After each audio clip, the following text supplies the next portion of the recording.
Hello everyone, আসসালামু আলাইকুম।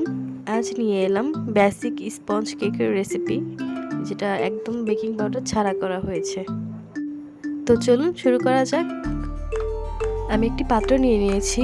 এখানে আমি 3/4 কাপ আটা নিয়ে নিয়েছি, যা ছেঁকে নিচ্ছি যাতে কোনো লাম্পস না থাকে, এবং এর সাথে আমি অ্যাড করব আরও 2 টেবিল স্পুনের মতো কর্নফ্লাওয়ার। কর্নফ্লাওয়ারটা কেককে অনেক ময়েস্ট করে সফট করে। আপনারা চাইলে একবারের জায়গায় দুবারও ছেঁকে নিতে পারবেন। আটা এবং কর্নফ্লাওয়ার এই শুকনো উপকরণগুলোকে আমি ভালো মতো মিক্স করে একটা সাইডে রেখে দিব।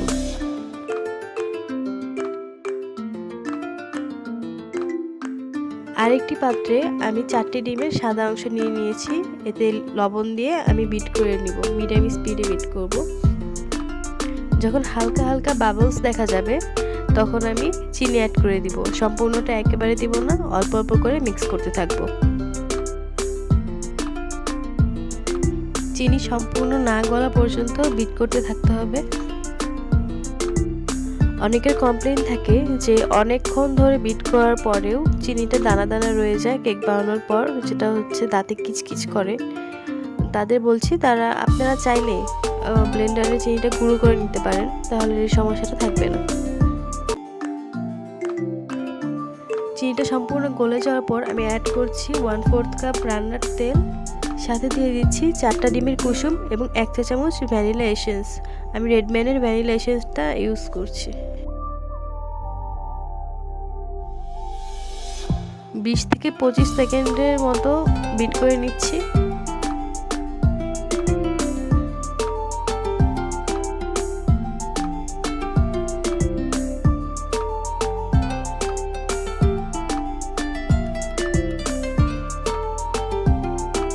এখন এতে দিয়ে দিব 1 টেবিল চামচের মতো গুঁড়া দুধ, এটা অপশনাল। এখন দিয়ে দিচ্ছি ড্রাই ইনগ্রেডিয়েন্টস, আটা এবং কর্নফ্লাওয়ার। এটা অল্প অল্প করে দিয়ে মিক্স করে নিতে হবে। খুবই আলতো হাতে মিক্স করতে হবে এবং ঘুরিয়ে ঘুরিয়ে মিক্স করতে হবে, যে কোনো একদিকে ঘুরিয়ে মিক্স করতে হবে। আমি এখানে আজকে 4টা ডিম দিয়ে 2 টায়ার কেক বানানোর প্ল্যান করেছি, যেটা হচ্ছে 2 তলা কেক। সো আমি এখানে আটার পরিমাণটা একটু বেশি নিয়েছি।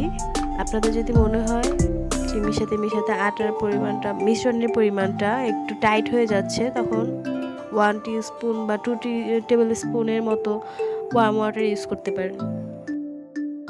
আমি এই পর্যায়ে 1 টেবিল চামচের মতো কুসুম গরম পানি ইউজ করেছি। পরে আবার 1 টিস্পুনের মতো বা 1 চা চামচের মতো ইউজ করেছি। তো আমার এতটুকুই লেগেছে, আমি এই জন্য এতটুকু ইউজ করেছি। আর কুসুম গরম পানিটা অবশ্যই আপনি যেন আঙ্গুলটা কয়েক সেকেন্ড চুবিয়ে রাখতে পারেন, এরকম গরম হতে হবে।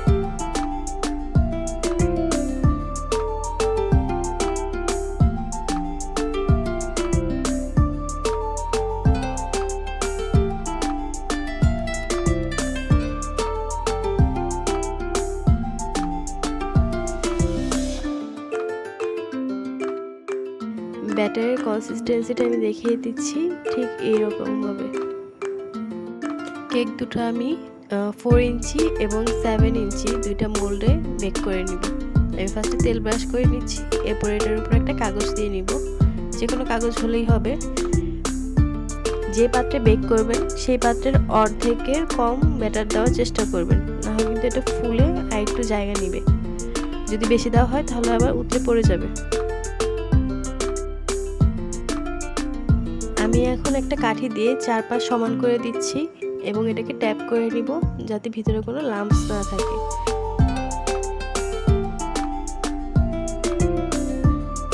একইভাবে আমি 7 ইঞ্চির মোল্ডটাতেও ব্যাটার নিয়ে নিচ্ছি।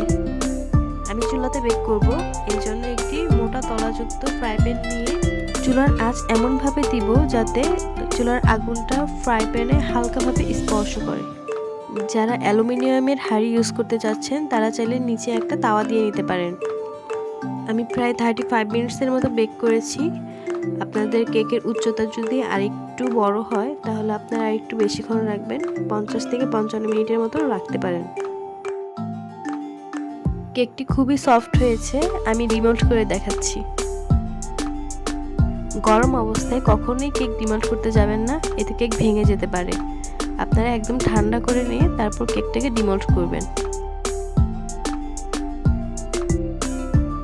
আপনারা যদি ডিমের সাদা অংশটাকে এভাবে ফোম করে কেক বানান তাহলে বেকিং পাউডারের কোনো প্রয়োজনই পড়বে না। দেখতেই পাচ্ছেন কেকটা কতটা সফট হয়েছে এবং ময়েস্টও হয়েছে। এবং এটা সেই বাচ্চা কেকটি যেটা এখন ডিমোল্ড করলাম।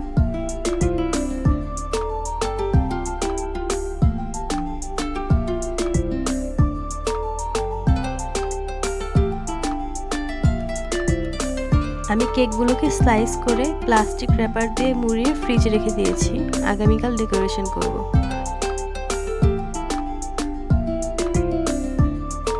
আমার আজকের রেসিপিটি যদি আপনাদের ভালো লেগে থাকে তাহলে অবশ্যই সাবস্ক্রাইব করে আমার পাশে থাকবেন, বেল বাটনটি ক্লিক করে দিবেন এবং আমার জন্য দোয়া করবেন। আল্লাহ হাফেজ।